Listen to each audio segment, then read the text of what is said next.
Good morning to all of you joining me live here at Facebook headquarters in sunny California.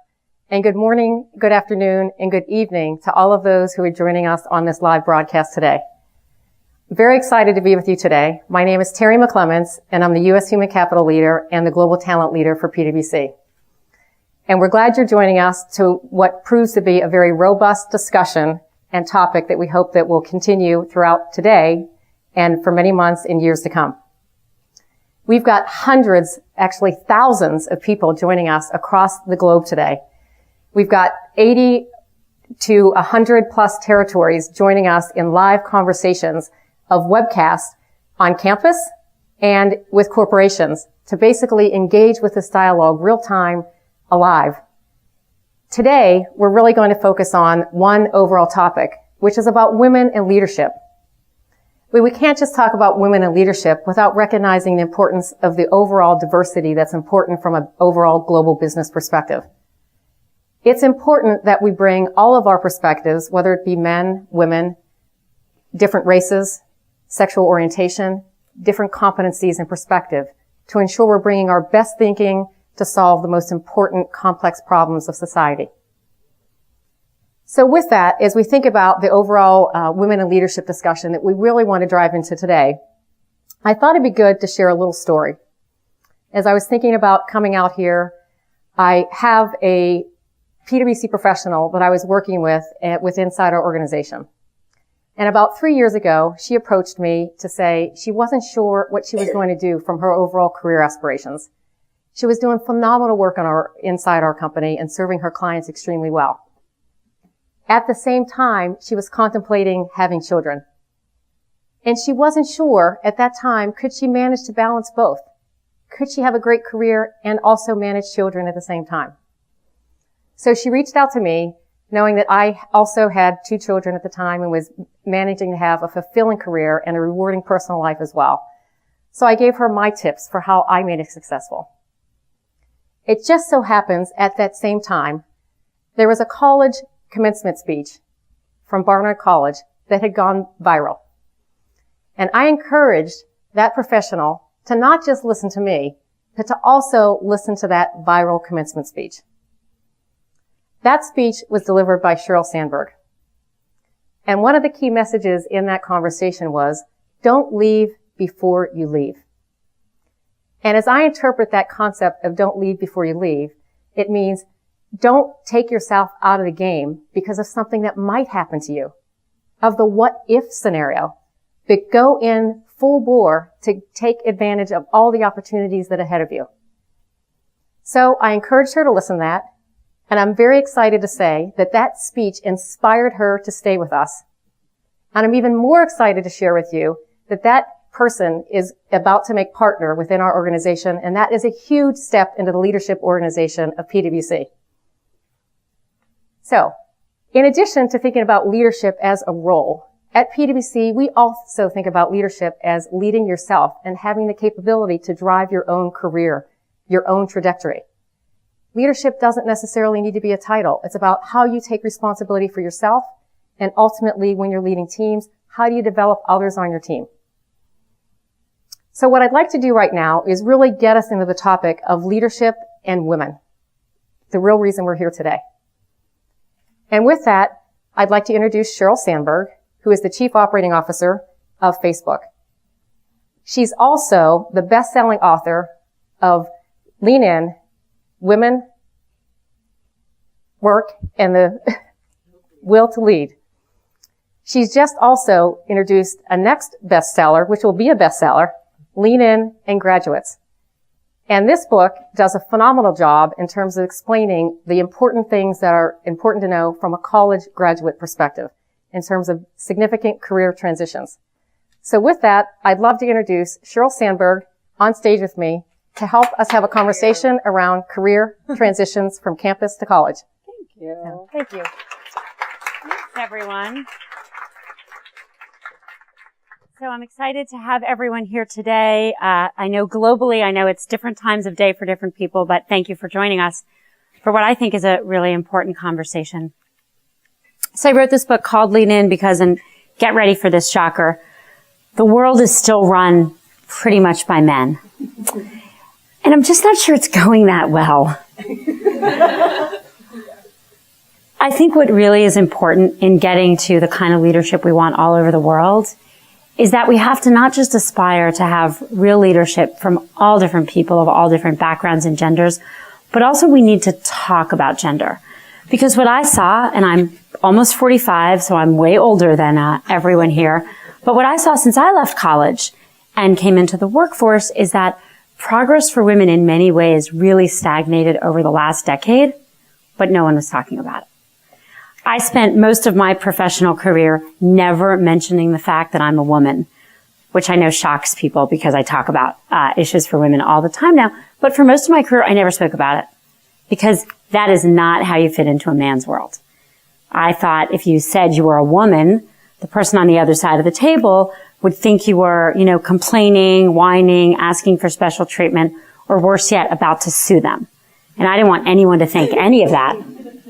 And so I never talked about it. And really, no one was talking about it. It was as if the issues we had had on gender, the issues we had had on different race and backgrounds were over because no one was talking about them openly. And the problem is that that's not yielding progress. That if you look at women at the top of organizations, everything from the PwCs to the Facebook to every industry to every government in the world, we are not seeing real progress for women at the top, and we haven't in a decade. Women have had 15% of the corporate level executive jobs, C-level jobs in the United States for 10 years. Women have had 17% of the board seats for 10 years. In every country in the world, women have less than 6% of the CEO jobs of the big companies. And those numbers are just not moving. And so what I think this meant is we needed to start talking about it, which is why I wrote Lean In, why we founded leanin.org, and our president, Rachel, will be talking to you today, and why we're working so hard to get people into communities we call Lean In Circles, because we think this can help so much. If we're going to change this, it's going to take all of us. It's going to take great companies like PwC. I have been so impressed, not just with PwC's involvement with Lean In, which has happened from the very beginning, but how concrete the actions have been. So when my book first came out, the U.S. chair of PwC, Bob Moritz, I'd never met him. He wrote a public letter to his top 400 executives asking them explicitly to mentor women and minorities, basically doing exactly what I thought needed to be done. Rather than pretending we're color or race blind, because we're not, saying out loud, you know what? We're not getting enough women and minorities in senior jobs, and it is everyone's responsibility in those senior jobs here to change that. And so I'm asking you, my top 400 people, to take this on and do it yourself.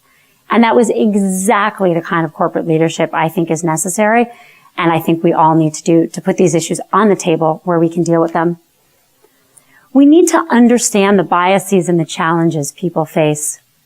Lean In launched a campaign a couple months ago called Ban Bossy, talking about the word bossy.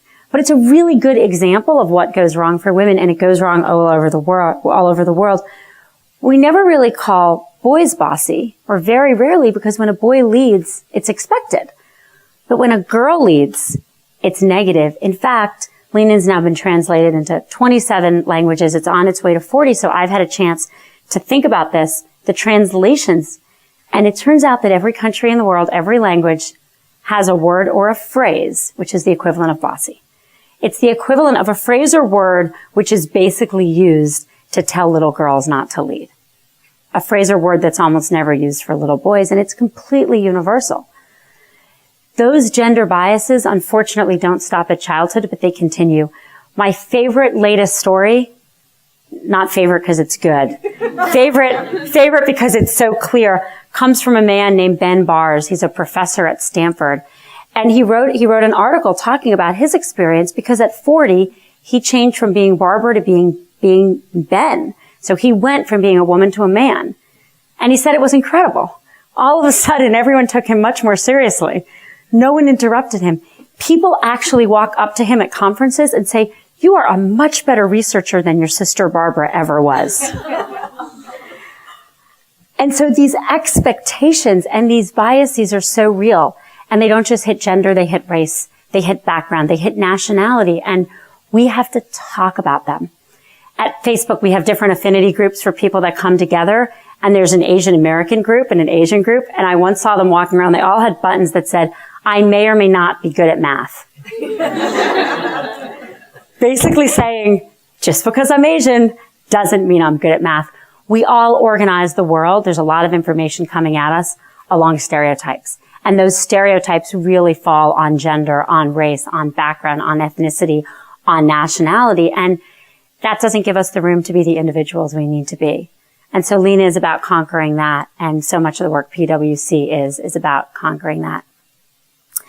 I really believe that if this changes, you all are the most important. All the people in this room, all the people on this call, on this video stream, this will not change with my generation. It is over for my and Rachel's generation, and I am sad about that.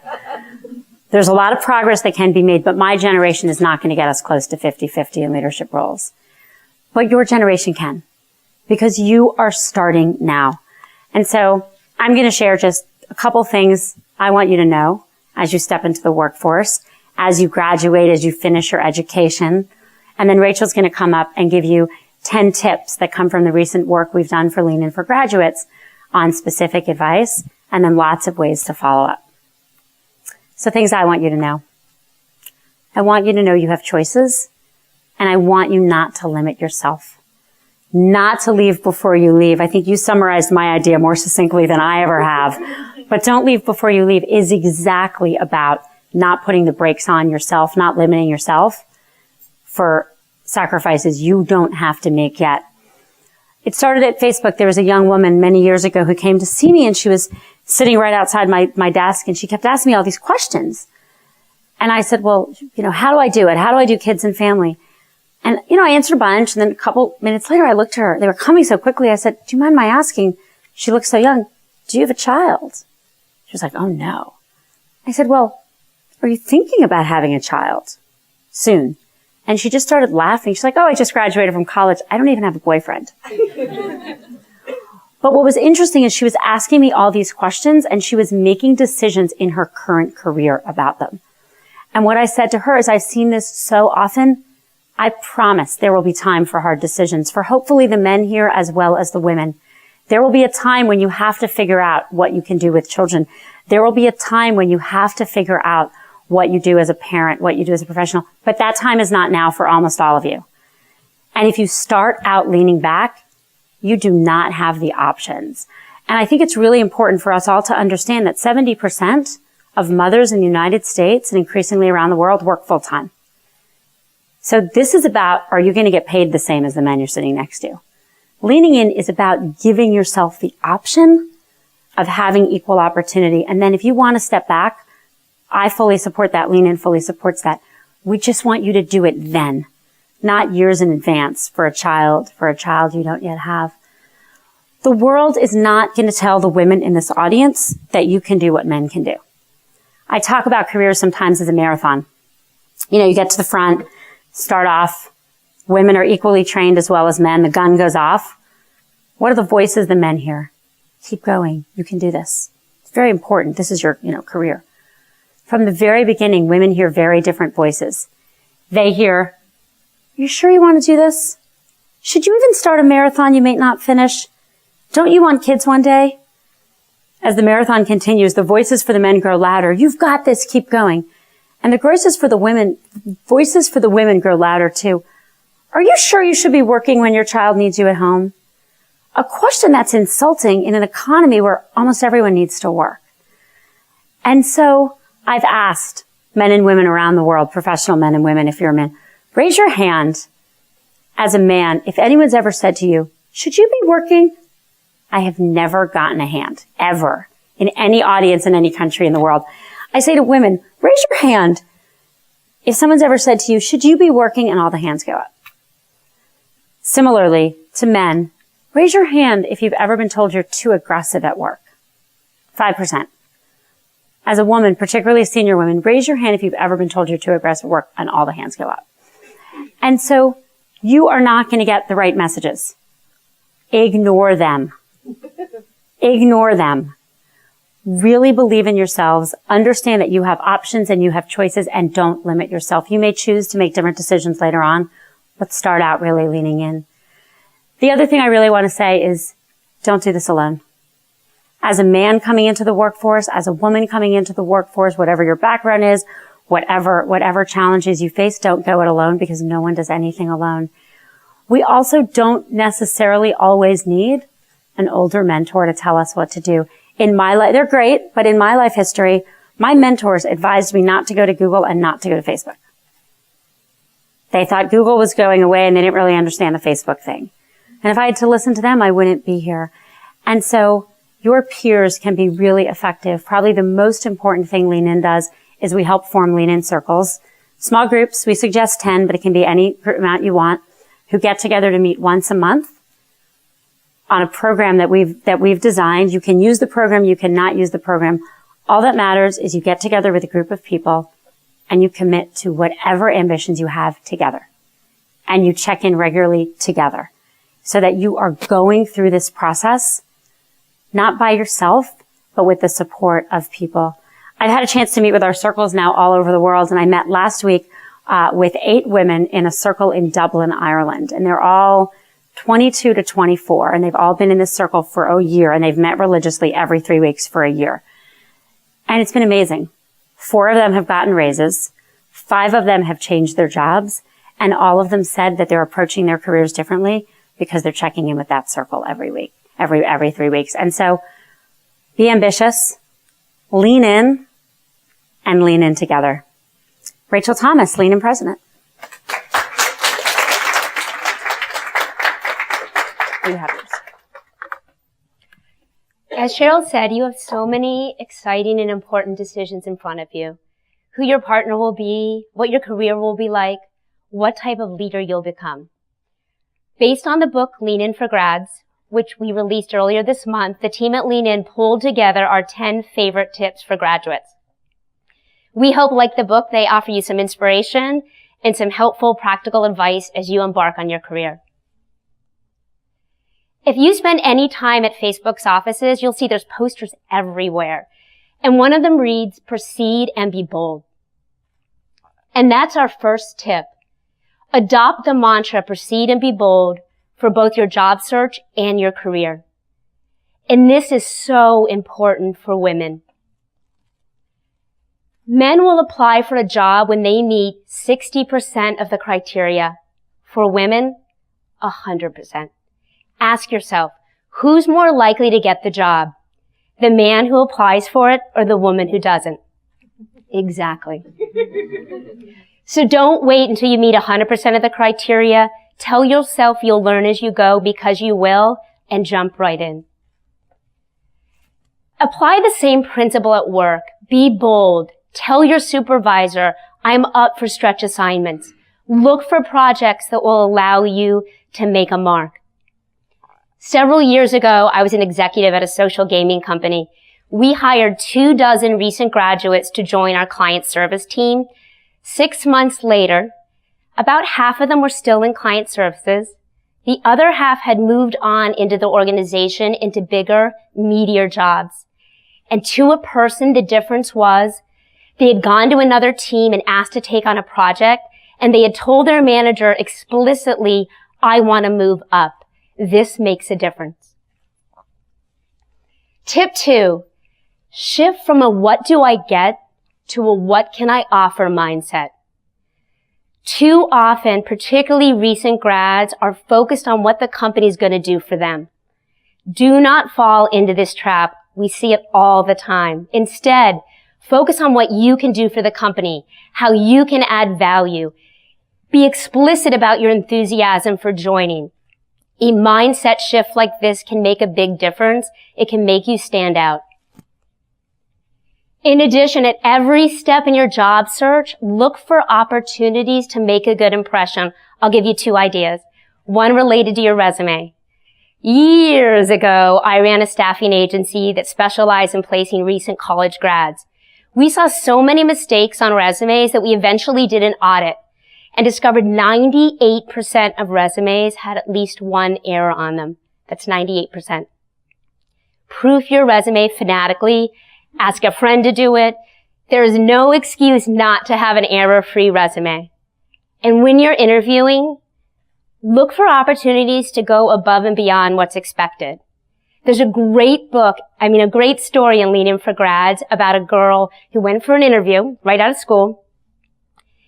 There was a big delay between her first meeting and her second meeting. She could have sat idle, but instead, she read all of the company's marketing materials, put recommendations in the margins, and at the very end of the day, she handed the marketing materials off to the most senior person and said, I had some downtime throughout the day. I have some ideas. I've left them for you. I hope they're helpful. She got the job and later found she was the most inexperienced of all the candidates. Now that's an extreme example, but look for little ways that you can stand out. And remember, as millennials, you're experts on social media. Almost automatically, you know what millennials think. Bring that value. Step 3, negotiate wisely. The wage gap starts right away. According to one study, women right out of school make 82 cents for every dollar a man makes. And one of the main reasons is women are 4 times less likely to negotiate than men. And this has an impact on both your finances and your career progression. Think for a second. If a woman accepts a $25,000 starting salary, and one of her male counterparts pushes for more and gets $30,000, by the time they're 60, he'll have made $360,000 more if nothing else changes. And this isn't just about money. According to another study, employees who negotiate get promoted 17 months faster on average than employees who don't. You don't get what you don't ask for, so make it a role to negotiate. But for all the women watching, please understand gender stereotypes before you do. We expect men to be assertive. We expect them to look out for themselves. So when they negotiate even fiercely, it's exactly what we expect them to do. We expect women to be collaborative and communal. So when women stick up for themselves and push for more, they often face some pushback, and we all do this. We're here today because we want to change these stereotypes, but in the meantime, one of the things women can do is use communal language. When you negotiate, focus less on yourself as an individual and how you relate to your team and to your organization.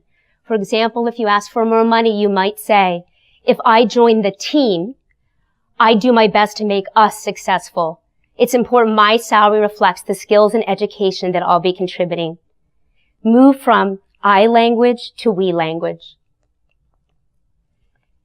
We have a great resource on this. One of the chapters in the new book is on negotiation by a woman named Kim Keating. She just did a live stream event much like this one where she talked about her 4 tips and answered questions. Highly recommend that you check it out. Tip 4 is break long-term goals into short-term steps. Think back to when you were a kid and you wanted to climb a tree and you looked up all the way to the top and thought to yourself, how will I possibly get up there? But then you just got started and you went branch over branch. And before you knew it, you were much higher than you thought you could get. That's the way to think about goals versus short-term steps. A good short-term step is concrete and measurable. You can actually answer the question, did I do it? You can achieve it in the next 12 to 18 months. And it's a stretch for you, but not too far of a stretch. It should scare you a little, but not so much. There's a risk you won't do it. We have a woman on our team named Nicole Stiffel who runs social media for us. Her goal is to have a major gallery exhibit of her artwork in New York. Her short-term step this year, every month she's doing a new piece of artwork, and at the end of the year she's going to host a friends and family exhibit of her work. That is a very actionable short-term step towards a much bigger, bolder goal.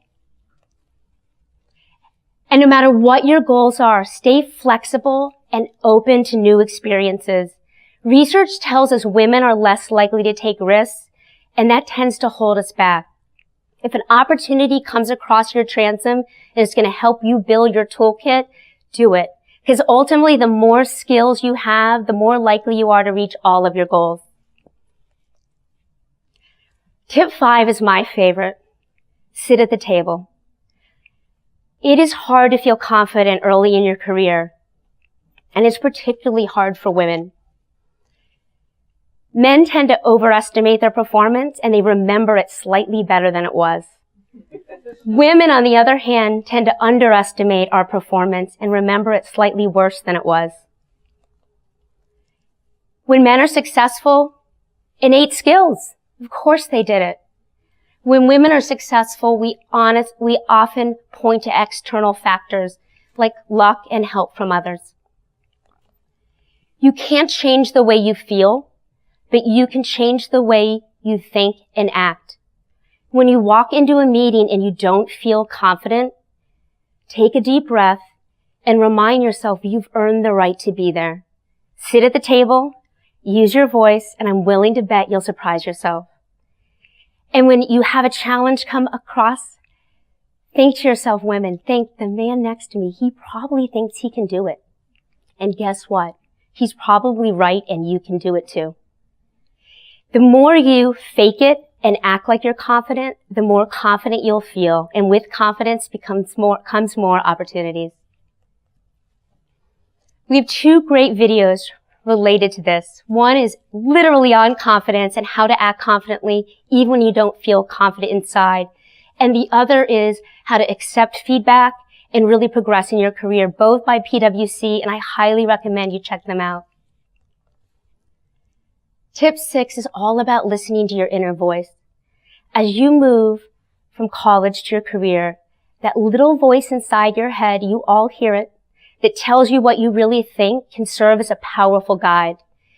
Sure, you're going to hear opinions and voices from other people around you, your friends, your parents, your coworkers, your professors, and they're important, but don't let them drown out your voice. As you start to really listen to it, you'll be surprised how it helps you answer questions and begin to really forge your own path. Tip 6 is about mentorship. We are told, go get a mentor, get a mentor. And often what happens is recent graduates in particular are so focused on this. It's almost as if they're walking up to every more senior coworker in contact and saying, will you be my mentor? If you have to ask, sadly, the answer is probably no. Research tells us mentors select proteges based on their potential and their performance. So instead of thinking to yourself, if I get a mentor, I'll excel, start thinking, if I excel, if I do my job well, I'll get noticed and I'll get a mentor. Unfortunately, it's a little harder for women to find mentors right now. We're all here because we want to change it. But men naturally gravitate towards men, human nature, and there are more men in leadership roles. So women sometimes miss out. The good news is, and Sheryl already spoke about this, we know from research peer input can be just as valuable. Over 30 years of social science research tells us we're more confident in groups, we learn better in groups, and we can achieve more in groups. So highly recommend you check out our Lean In Circles. We're on over 300 campuses. We're going to do a big campus push in the fall, and we're also in communities all across the country.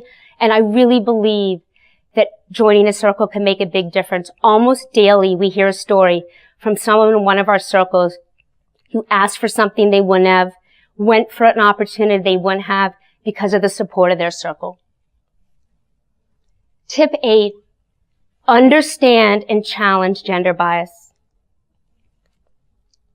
For women, it's a bit of a balancing act between being seen as competent and being seen as well-liked. If you're very confident, often not so well-liked. Very, very nice, often seen as a little less competent.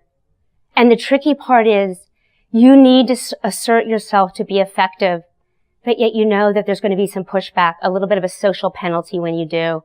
And this really matters. Ask yourself, who's more likely to get promoted? The man with high marks across the board, or the woman with equally high marks but is just not quite as well liked? We're working to change this, but in the meantime, the good news is awareness begets fairness. And there are things all of us can do to make a difference. The first is, women, you can advocate and support other women. Every time you say, wow, that woman had a good idea, or you celebrate another woman's accomplishment, not only is it good for you, your status in the group also rises. It's a win-win. In addition, all of us can look for and push back against the language of what we call the likability penalty. If you heard a woman called assertive, too ambitious, out for herself, ask, what exactly did she do? And then, if a man did the same thing, would you feel the same way? You'll likely hear no. We talked about this a bit. Tip 9 is about partnership. It may not seem like it now, but one of the most important career decisions you'll make is who your partner is. And if they're committed to equality and committed to supporting you, male or female, it will make a big difference in your career. And 50-50 is good for everyone. Research tells us that couples that split housework and childcare evenly have lower divorce rates. Children with involved fathers do better across the board. Emotionally, academically, they even have better careers. And if that's not compelling enough, 50-50 couples are happier and have more sex. So, date whomever you'd like, but when it comes time to settle down, look for someone who's truly committed to being an equal partner. And finally, last but not least, don't leave before you leave. We've talked about this a lot, so I'll just wrap up with, keep that foot on the gas. The more you do, the more opportunities you'll have, the more flexibility you'll ultimately have, and you can make a truly informed decision on the day you make it. Very quickly, you're probably thinking to yourself, what can I do now? 2 things you can do. If you go to leanin.org/grads, you'll find all these 10 tips as well as resources. Articles you can read, videos you can watch, tools you can use as you transition from undergrad into the workplace. In addition, we're currently hosting a number of live stream events just like this one with our partners at PwC. The next one is next Wednesday at 7 p.m. It's with Kunal Modi, who wrote one of the chapters in the new book. It's called Man Up and Lean In. And finally, I can't emphasize enough how excited we are about circles and how big a difference we think they can make. At leanin.org/campus, you'll find lots of information about starting a circle or joining a circle that's already on your campus, and we really hope you'll join us. Thank you so much, and good luck with everything, and lean all the way in.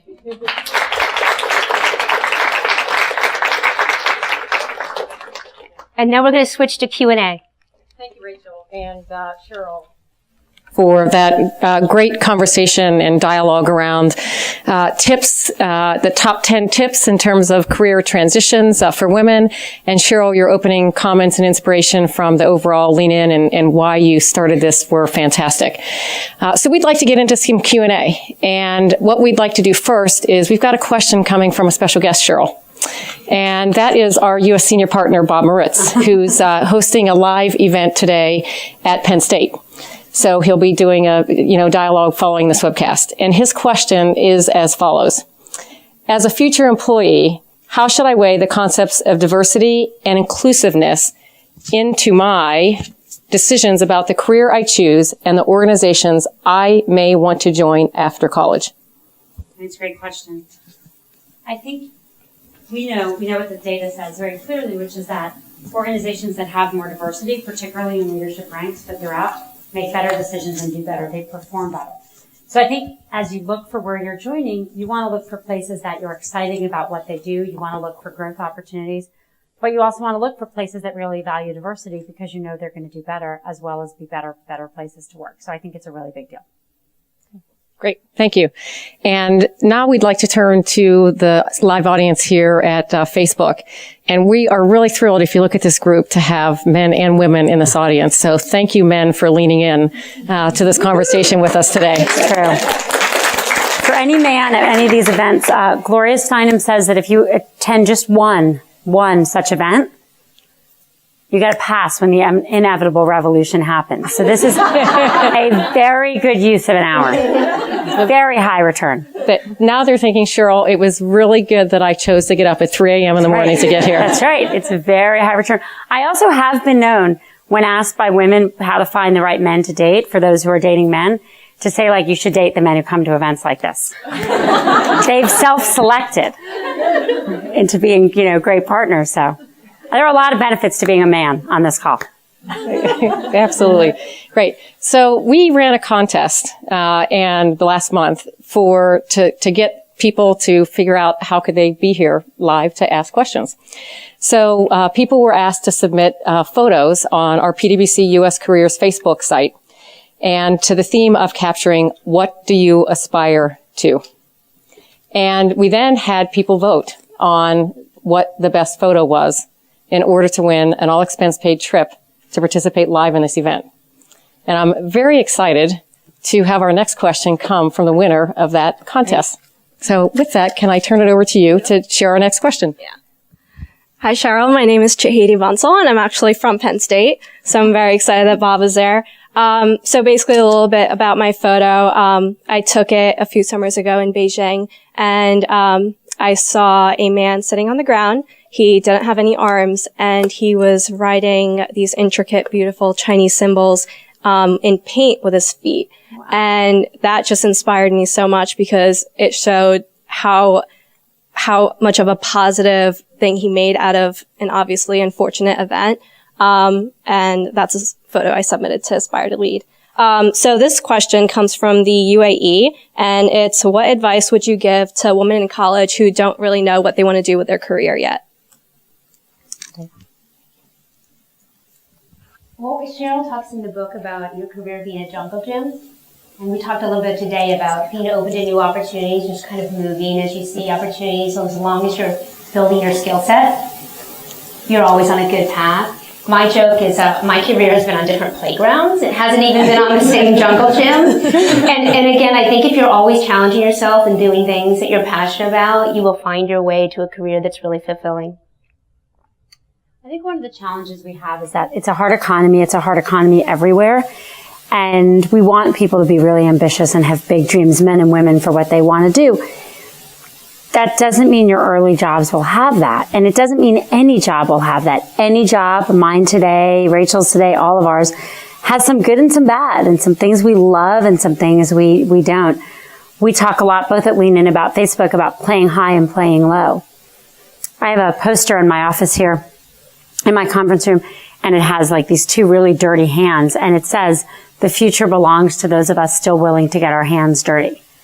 I know when we're hiring at Facebook, from and every level, mine on down, is we're looking for people who are going to do real work.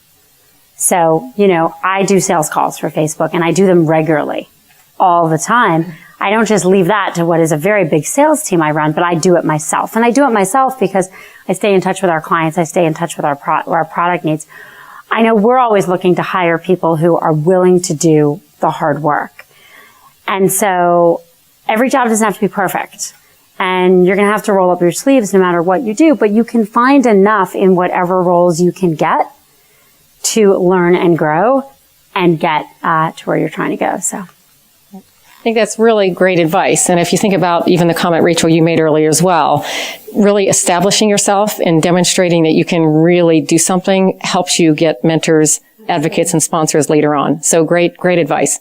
Our next question comes from someone with an extreme background, and she started college at the age of 16. Wow. So I had an opportunity to meet with all of our question askers last night, and believe me, they are phenomenal people. So here you go. Next one.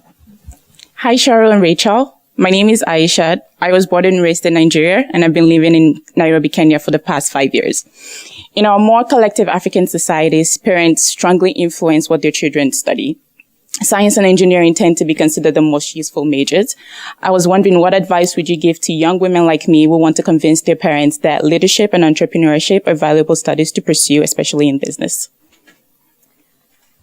Well, the first thing I would say is that I think everyone's right about science and technical degrees. I really want to say that clearly, is that, And particularly for women, women are 13% of computer science majors in the United States today. They were 35% in 1980s, and those trends are happening everywhere. And technical skills are really important, and it's never too late to have them. But even if you're, a junior or senior in college, take a coding class. It is not going to hurt you, and I really believe those are really valuable. I think we will always value people who are entrepreneurial. I think we will always value people who can make a contribution. And so I think no matter what you study, you can definitely have those skills. But I also think it's really important to learn some of the hard skills while you're in school because they'll help you. Great advice. And our next question also comes from someone with a very diverse experiences as well. So it's next up for you. Okay. Hi, Sheryl. Hi, Rachel. My name's Alejandra, and I was born in Mexico. Your book was actually given to my sister as a graduation gift when she graduated from medical school. And after she was done reading it, she shared it with my sister as she entered law school.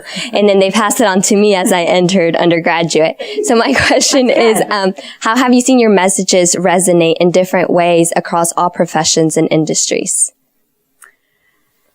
So, what's been amazing since the book was not just people reading it, which is great, but really people taking real action to change their lives. So everywhere I go, CEOs telling me, you're costing me so much money. Because all the women want to get paid what the men will get paid. And to them, I say, I'm not sorry at all. But more importantly, women like you.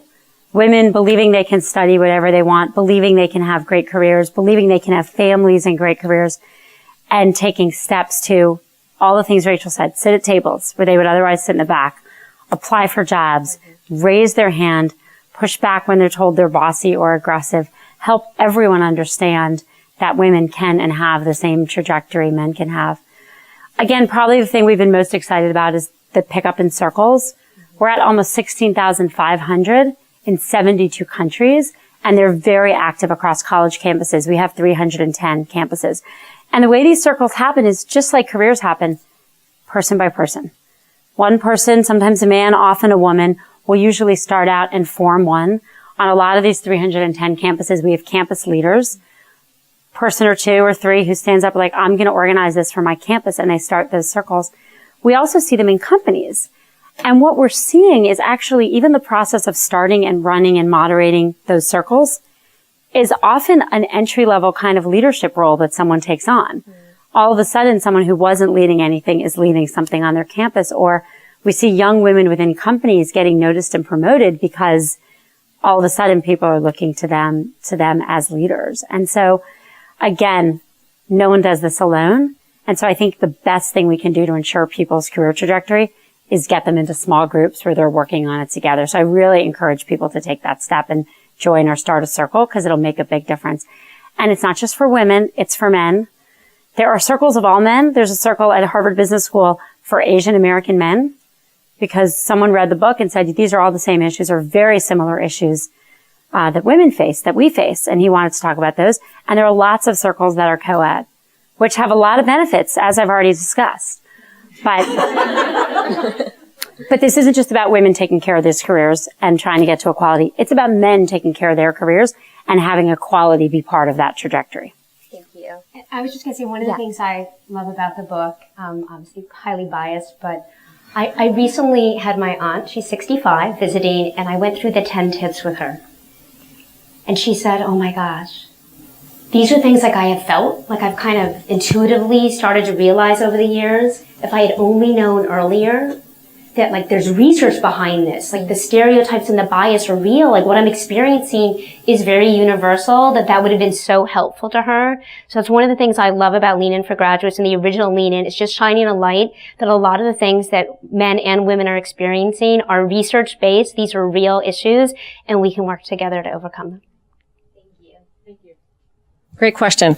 It's funny, you had mentioned earlier and now shared about the story about your aunt. And while I'm not 65 yet, I can someday. Everyone on this call. That's right. That's the good news. I could really relate to what your aunt had to say. And as a first generation college graduate, having the opportunity to have some tips to learn from others as you enter the workforce, it's really an opportunity that we should all be taking advantage of. Our next questioner comes from China. So, Sheryl, here you go. Hi, Sheryl. Hi, Rachel. My name is Sheryl. I'm from China and I grew up in Singapore. So I'm currently a junior and I'm trying to make some of the major decisions in my life. So I'm just curious how you guys make some of your most important decisions. I said this already, and this is really true for me. It's going to be different for different people. For me, it's always been a lot less about the job or the title and much more about, did I feel challenged? There's always grunt work to be done, to be clear, but did I feel challenged? Did I think I was picking up new skills? Did I feel good going to work every day? And again, you don't every day, but overall, did I feel good about what the organization was doing? This is actually the job where I feel fabulous going to work every day. And so for me, a lot about is if I'm gathering skills and I feel relatively good and passionate about the work I'm doing, I know that I'm on the right course. But again, that's the answer for me. And I know people have different priorities depending on kind of what you're looking for. I advise people in Lean In to have a long-run dream and a short-term plan and not to try to map it out. So one of the advice I would give you is what I would not do is try to map out, I'm going to do this, and I'm going to do this, then I'm going to do this, because you'll get it wrong and you'll miss opportunities, particularly ones that are riskier. So if I had tried to map out my career the day I graduated from college, I could not be here at Facebook because there was no internet. And Mark was, in elementary school. But it's actually a funny joke, but that is real. So what I see people doing is trying to map too carefully the first step to the second to the third. The world is going to change on you, and if you have to map that out, you're going to miss opportunities. What I would say instead is, have a general direction of where you want to go. So if you want to be a doctor, you need to go to med school. If you want to be a lawyer, you need to go to law school. If you don't want to be a doctor, don't go to med school. And actually just that one thing is really important. I can't tell you how many people I meet who are in graduate school or training programs. And I say, great, what kind of lawyer do you want to be? And they say, I don't want to be a lawyer. I say, well, why are you in law school? And so I actually think mapping out like a long run dream and taking steps that make sense, make real sense. And then do something you're excited about that you think will grow where you can learn. Literally something you think is growing, something you're excited about where you can learn. And don't try to map from here to there. Thank you. I love all our international question answers. That's so great. It's so great to have you guys. It is. So we have time, I think, for a few more questions. So we're going to go around for another round. And I think you're next up. Okay, so you guys obviously stressed the importance of Lean In circles and how important they are. But how effective do you really think they are on college campuses? And how can a student like me start a circle or encourage women to start one? So we launched Lean In on campus last fall. It's our first foray in an organized way onto university campuses. And we're amazed by the interest.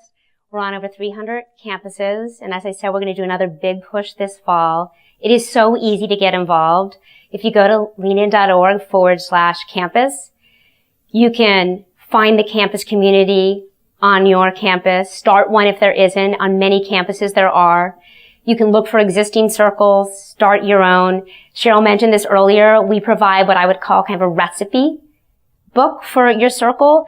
And like any good recipe, you could take pieces you like, discard pieces you don't, and really make your circle your own. But go to the site, leanin.org/campus, poke around a little bit, look for a circle on your campus or start one, and we will give you everything that you need to feel supported. And we have a woman on our team who's day-to-day contact for all of our campus circles, really trying to offer you everything that you need to be really, really successful. And we can't talk enough about how much we think they're driving change. As I said, almost every day we get an email with an amazing story about someone who went and did something they wouldn't have done if it wasn't for that extra nudge from their circle.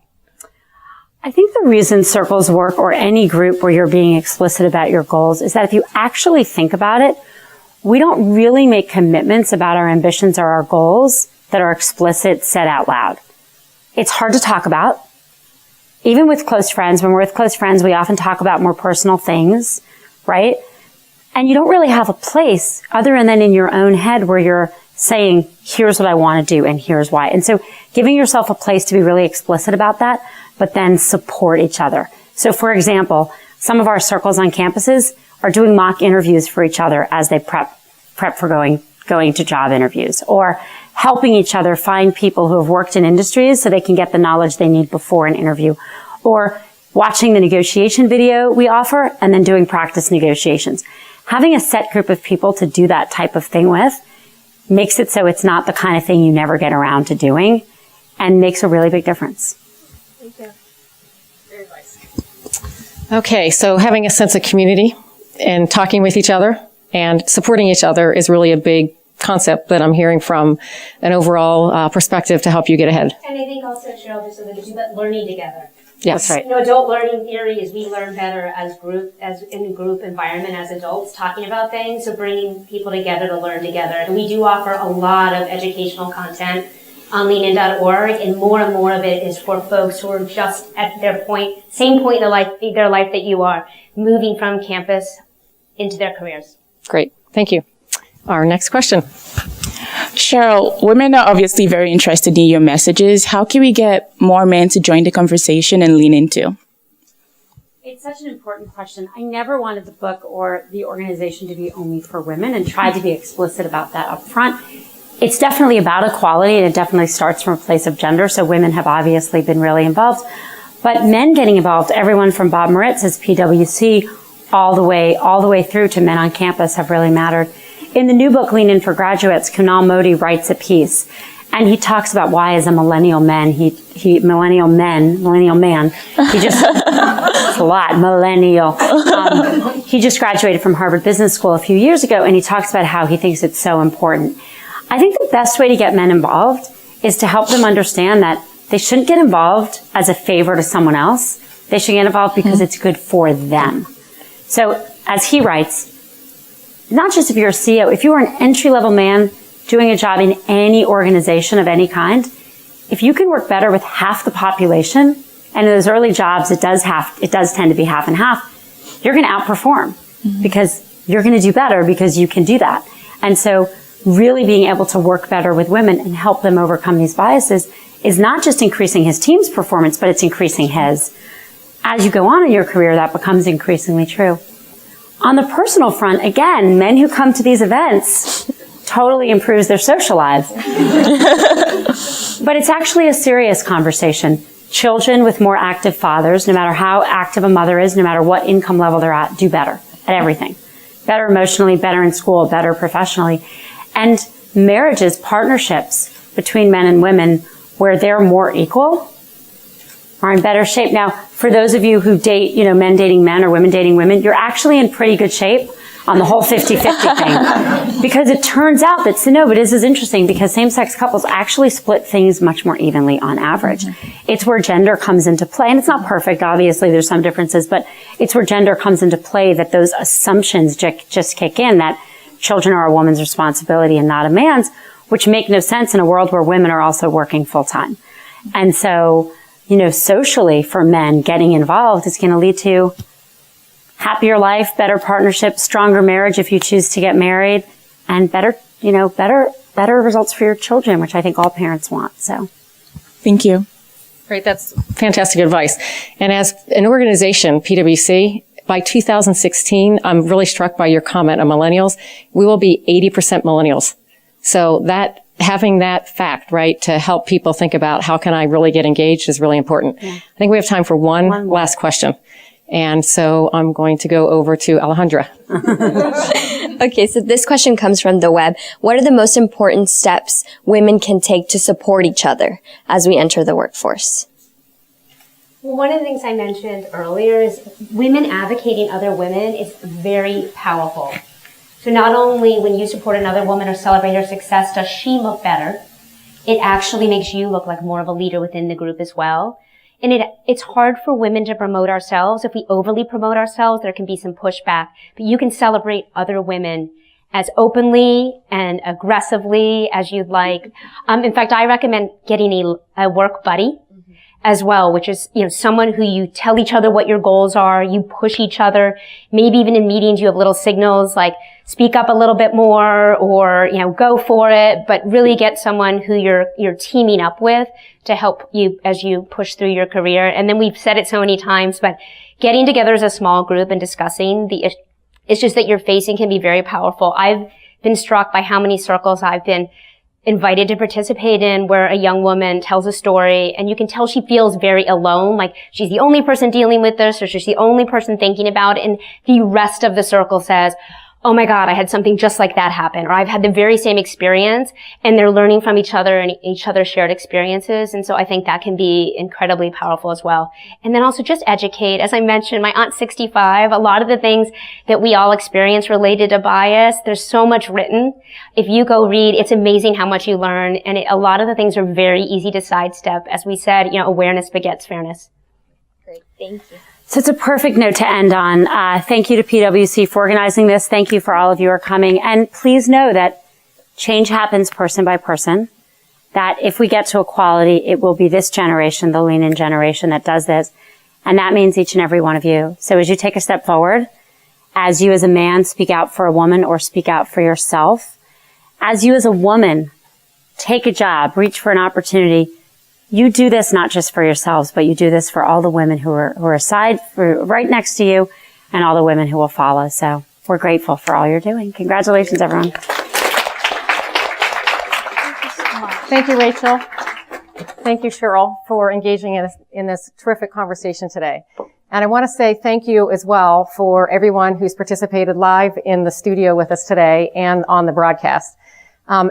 This event is actually being translated into 5 different languages so that this conversation can continue well beyond the live broadcast today. So thank you again for joining us. Thank you again for the terrific insights, the great, fabulous questions. And I hope that all of you that are ready to embark on your conversations on campus around the globe are going to have a really fulsome, robust conversation today. So thank you again. Here we are in separate rooms.